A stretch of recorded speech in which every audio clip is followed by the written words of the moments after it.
Assalamu alaikum ve rahmetullah ve berekatuh.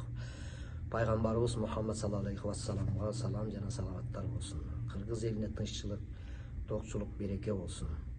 Biz bu jaka gelerdin aldığında zilzala oldu. Biyaka gel alakanızda jayıp alıp, oğday ошондой жер асмандан келүүчү баладардан, кырсыктардан сакта деп тилек кылып, дуа кылып жүрөбүз. Урматтуу бир туугандар, урматтуу кыргыз элим, мен бул видео аркылуу кайрылып атканымдын себеби биз бул жакта жүргөндө бизге 1-2 ай мурда ойногон тамаша интермедиябыз дагы бир сөзүбүздү Курандын сүрөсүнөн алып пайдаланып койгондугубузга андан туура эмес кылып алган экенбиз. Мына ошону бул жака жөнөтүшүп атышат.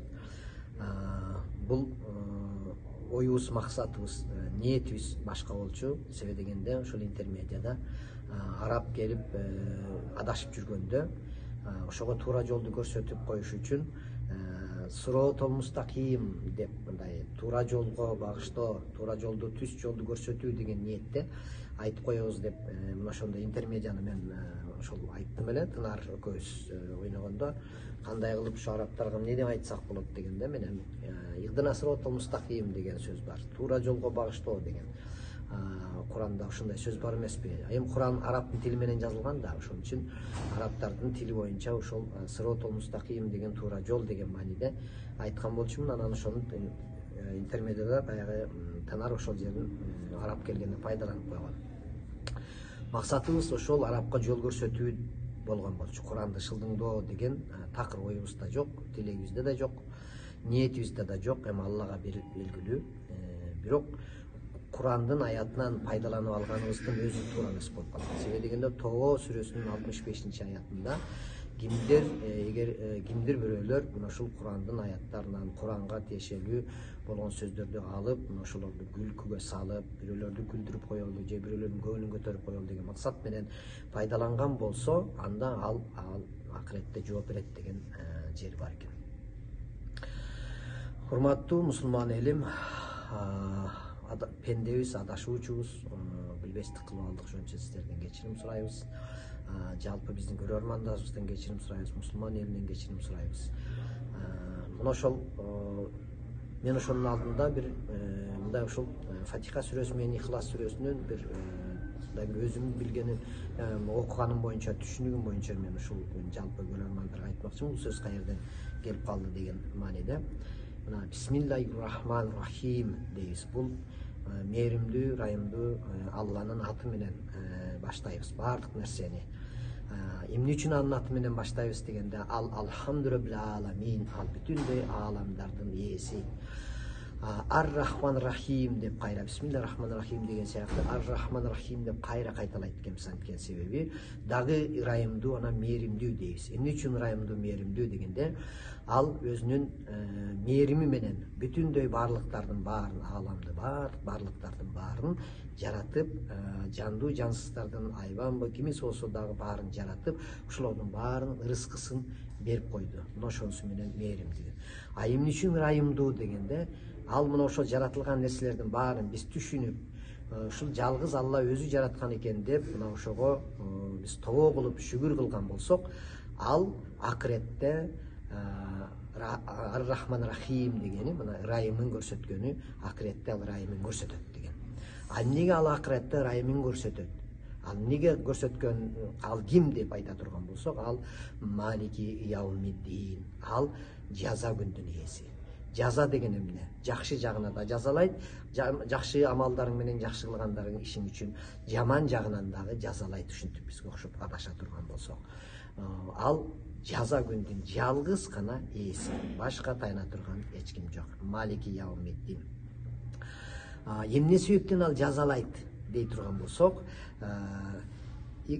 Малики Яумиддин, яка набуду, яка настаин. Ал жиндерди жана адамдарды өзүнө гана сыйынуу үчүн жаратты деп айтылат экен.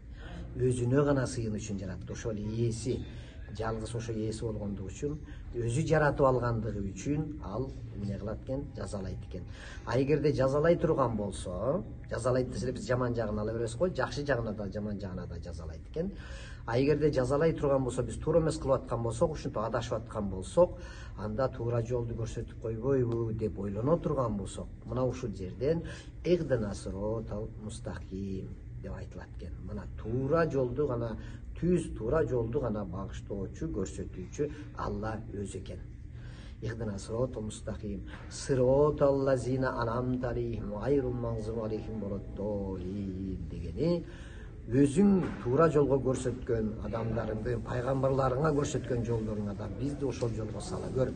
Ал эми өзүңдүн каргышыңа калган жана адашкандардын жолунан сакта дейбиз. Адашкандар ким? Ошого Кудайдан башкага сыйынгандар, тоого, ташка, ар кандай себептерге сыйынгандардан, ошолордон сакта, ошолордун катарына бизди кошулуп калбайлы.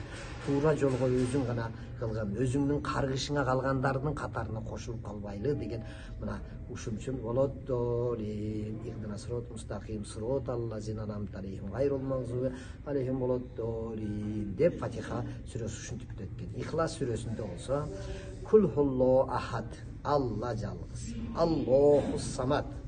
Эмне үчүн ал жалгыз? Анткени ал эч нерсеге муктаж эмес. Лам ялид ва лам юлад ва лам якул лоу куффуан ахад. Ал төрөлбөдү жана төрөлгөн эмес. Ага тең анткен себеби, ага тең келе турган эч нерсе жок. Ал анткени жалгыз дейт экенбиз. Мына ушундай сүрө менен, ушундай неме менен, түшүнүк менен жашайт экенбиз. Мына ушуну жүрөгүбүзгө туюп, адашып калсак тобо кылып, ошол экинчи андай нерсени кылбашка аракет кылып жашаган пенде экенбиз. Эми биз туура эмес кылып алдык. Бирок биз ушу туура эмес кылганыбызды тобо кылабыз. Мен мына азыр ушу Мекке шаарында жүрөм, тобо кыламын, тавап кыламын барып Хавайтулла мечитин, ошол жерде күн түндөбөй намазымды окуп, туура эмес кылдым, билип билбей кетирген күнөөмдү кечир Алла деп суранып жүрөм. Эми биз күнөө кетирген болсок, өзүбүз кетирдик бул күнөөнү. Себеби дегенде, бул тамашаны чыгарып атканда мен ушунтарга ушундай кылабыз деп айтып койгонмун. Күнөөнү мен ошон үчүн мен өзүм мойнума аламын. Аны мен Тынарды кошуп албайм. Экөөбүз болчубуз деп. Анан бул аябай резонанс жаралып кеткен экен. Көпчүлүк ушинтип бөлүшүп эме кылып атат. Мусулмандарга эскертүү бул пайдалуу. Көп алымдар азыр чыгып бизге эскертип атышат. Рахмат, Алла ыраазы болсун. Бирок ушул эскертүүдөн да мен да бир эскертип кое турган бир оюм болуп атат. Урматтуу дин алымдары, сиздер акылдуусуздар, илимдүүсүздөр, билимдүүсүздөр. Мына бизге бүгүн туура жолду көрсөтүп атасыздар. Эскертүү мусулманга пайдалуу. Бирок ошол эле учурда биз ушундай интермедиа ушул нерсени кылып койсок, аябай бөлүшүп, урматтуу молдокелер, бири-бириңиздерге бөлүшүп, өзүңүздөрчү блогер болуп кеттиңиздер. Эгерде биздин дагы ошол пайдалуу, элге пайдалуу иштерди кылып аткан болсок, элди ширктен жалгыз таухидке, жалгыз Аллага чакырып аткан болсок, сиздер ошону деле бөлүшүп айтып коюп турган болсоңуздар, бул дагы абдан жакшы болот эле. Маселен, биз интермедиа ойногондо мына ошо ташка сыйынбагыла, Сулайман тоосуна барып алып жылмышпагыла, ал жерден балалуу болбойсуңар, ырыскыны Алла берет, башыңарга карга түшүп койсо кубанбагыла, сүйүнбөгүлө, ырыскыны бир гана берүүчү Алла деп мына ошондой тамашаларды дагы чыгарып жүрөбүз. Ал жөнүндө айтпадыңыздар. Биз адаштык, анткен себеби биздин илимибиз жок экен. Бирок ошол молдокелердин арасынан дагы илимдүү билимдүү болуп туруп эле имамдын ошол имамчылык кылып жүргөн эле бир жигит, атын айтпай эле коеюн, чыгып алып бир мындай деген нерсени айтып атат. Бир эки ошол устастын окуучусу ээн талаада кетип атса, астынан арыстан чыккан. Миштагы арыстан экөөнү кубалап калыптыр. Экөө аябай сыйынып туруп, "О, Кудай бизди сакта, Кудай сактай көр" десе, такыр эле Кудай сактабай атат экен да. Анан булар устасыбыз бар эмеспи, устастан суранайлы деп, "Ой, устаз бизди сакта" десе эле, арыстан баягы экөөнү тийбей кетип калган эмиш да. Ушинтип бир молдеке айтып атат. Ушинтип устаз бер жактан дуа кылып койгон экен, ошону менен баягы экөө аман калыптыр дейт. Муну интернеттен деле көрсөңүздөр болот. Ошондо бул демек өтө чоң адашуу. Анткени себеби Кудайдан суралса Кудай сактабай эле, устастык сактап калды деген бул түзмө-түз ширк, Аллага шерик кошуп атат. Эгерде биз адашкан болсок, өзүбүз адашып аткан болсок, бул эл алдына чыгып жүргөн чала молдо димузар болуп аткан болдекелерибиз ошо өзүнүн сөзүн угуп жүргөн адамдарды ширкке буруп атат. Демек, Кудайдын өзүнө эмес, башка себептерге ишен, олияларга, аалымдарга ишенсең, ошолор сени сактап калат деген сыяктуу эле. Ушул сыяктуу, эмне үчүн ушул жөнүндө ушинтип резонанс кылып чуручу кылып айтпайсыздар? Эмне үчүн адашууга алып барып аткан молдолор ушул соода кылып оокат кылайын деп жүргөндөрүнүн мойнуна тумар чийип берип коюп унчукпай ошондон пайда көрүп, аманатка кыянат кылып жүрөсүздөр, илимдүүсүздөр, билимдүүсүздөр. Алар болсо барып соода кылса ушул рызкы тумардан экен деп мойнуна илип койгон ошол кагазга бир сүрөнү жазып берип коесуздар дагы, ошону мынтип карманып алып ошол жерде жүрөт. Ушул берет экен рызкыга деп. Алла айткан себептерди берем, себепти кыл, андан кийин ана мен сура, ана мен рызкыңды берейин деп. Бирок себептин аркасынан жүгүрүп кетип мен унутуп койбо, мен деп себептериңди да таштап койбо деген. Экөөнү мына ошентип эл шаркат кылып Алла берген экен. Мен ойлоп калдым, ушул чуручу дагы балким эбепке себеп деп коет. Ушул чала молдо дин бузарлар жөнүндө дагы айта турган кезек келип калды окшойт. Биз кийинки Тынар экөөбүз ойной турган тамашада ушул элде адаштырып аткан, өздөрүнүн кызыкчылыгы үчүн Алланы жамынып алып, сакалды коюп алып, колуна теспени кармап алып, туура эмес иштерди кылып аткан ушул чала молдо дин бузарлар жөнүндө тамашаларыбызды көбүрөөк чыгарып баштайт окшойбуз деп ойлоп калдым. Баарыбыз пендебиз, ошентип бири-бирибизге эскертип турсак жакшыбы дедим. Балким сиздерге да кезек келген учур окшойт. Эми урматтуу мына ушул сабатсыз болуп жүргөн молдолор, эми биз сиздер жөнүндө ойнойбуз деген ойго келдим.